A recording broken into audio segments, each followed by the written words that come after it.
नमस्कार। स्वागत है आपका आज के इस खास विश्लेषण में। सविनय अवज्ञा आंदोलन यानी सिविल डिसओबीडियंस मूवमेंट के वापस लिए जाने के बाद भारत का राजनीतिक और संवैधानिक इतिहास अचानक से बहुत पेचीदा हो गया था। आज हम उसी उलझी हुई ऐतिहासिक कड़ी को सुलझाने वाले हैं। तो चलिए बिना किसी देरी के सीधे मुद्दे पर आते हैं, क्योंकि आज का यह विषय लिटरली बहुत ही दिलचस्प होने वाला है। अच्छा, आगे बढ़ने से पहले जरा जवाहरलाल नेहरू के इस मशहूर कथन पर गौर कीजिए। उन्होंने ब्रिटिश सरकार के कानून का मजाक उड़ाते हुए कहा था कि ये एक ऐसा वाहन है जिसमें ब्रेक तो हैं लेकिन कोई इंजन नहीं। मतलब सोचिए, आखिर वो किस कानून की बात कर रहे थे और इतिहास में इसका इतना महत्व क्यों है? बस यही आज हम डिकोड करने वाले हैं। तो आज की हमारी चर्चा का रोड मैप कुछ ऐसा रहेगा। सबसे पहले रणनीतिक बहस, फिर राजनीतिक बदलाव, उसके बाद 1935 अधिनियम की रूपरेखा और आखिर में राष्ट्रवादियों का टकराव। चलिए सबसे पहले बात करते हैं हमारी पहली कड़ी यानी रणनीतिक बहस के बारे में। देखिए, 1934 के आसपास सविनय अवज्ञा आंदोलन जैसे बड़े जन आंदोलन को वापस ले लिया गया था। अब सड़कों पर लाखों की भीड़ नहीं थी, तो ये आंदोलन एक तरह से चौराहे पर खड़ा था। अब बड़ा सवाल ये था कि आगे क्या?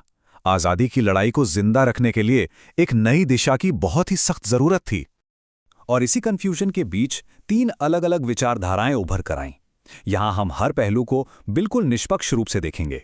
पहला था रचनात्मक कार्य, जो गांधीवादी समर्थकों का था। इनका फोकस खादी और सामाजिक सुधारों के जरिए ग्रामीण उत्थान पर था। दूसरा था संवैधानिक संघर्ष। एम ए अंसारी और भूलाभाई देसाई जैसे नेता चाहते थे कि चुनाव लड़कर विधान परिषदों में जाया जाए।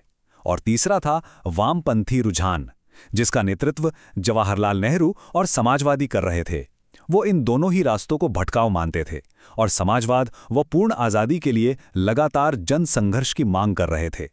अब बढ़ते हैं हमारे दूसरे भाग, राजनीतिक बदलाव की ओर। अब देखिए कि चीजें कितनी तेजी से बदलती हैं। शुरुआत में तो नेहरू जी और वामपंथियों ने चुनाव लड़ने का कड़ा विरोध किया, लेकिन आखिरकार उन्होंने भी हामी भर दी। वजह? क्योंकि गांधी जी ने इसे साम्राज्यवाद विरोधी लड़ाई का एक नया मोर्चा मान लिया था। नतीजा ये हुआ कि मई 1934 में एआईसीसी ने चुनाव लड़ने के लिए एक संसदीय बोर्ड बना दिया। अक्टूबर में एक बड़ा झटका लगा जब गांधी जी ने कांग्रेस से इस्तीफा दे दिया। और फिर नवंबर में केंद्रीय विधानसभा के चुनाव हुए। आप स्क्रीन पर दिख रहा है नंबर 45 कोई मामूली नंबर नहीं है। नवंबर 1934 के इन चुनावों में भारतीयों के लिए आरक्षित 75 सीटों में से कांग्रेस ने पूरे 45 पर कब्जा कर लिया।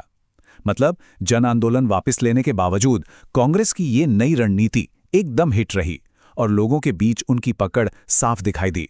लेकिन हां, उसी साल अक्टूबर में जो हुआ उसे समझना भी बहुत जरूरी है।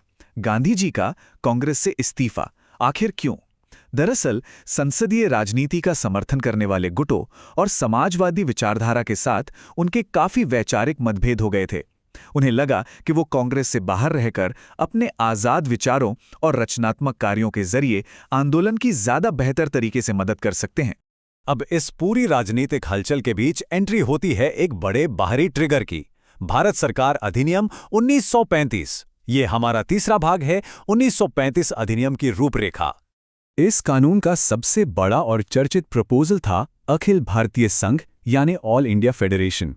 इसका आइडिया ये था कि ब्रिटिश प्रांतों और रियासतों को मिलाकर एक संघ बनाया जाए। लेकिन पता है विडंबना क्या है? ये संघ कभी हकीकत बन ही नहीं पाया।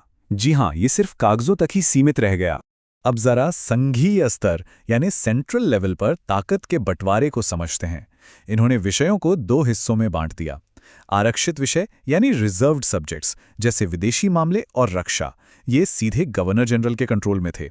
और दूसरे थे हस्तांतरित विषय यानी ट्रांसफर्ड सब्जेक्ट्स जैसे शिक्षा और स्वास्थ्य। ये भारतीय मंत्रियों को दिए गए जो विधायिका के प्रति जवाबदेह थे।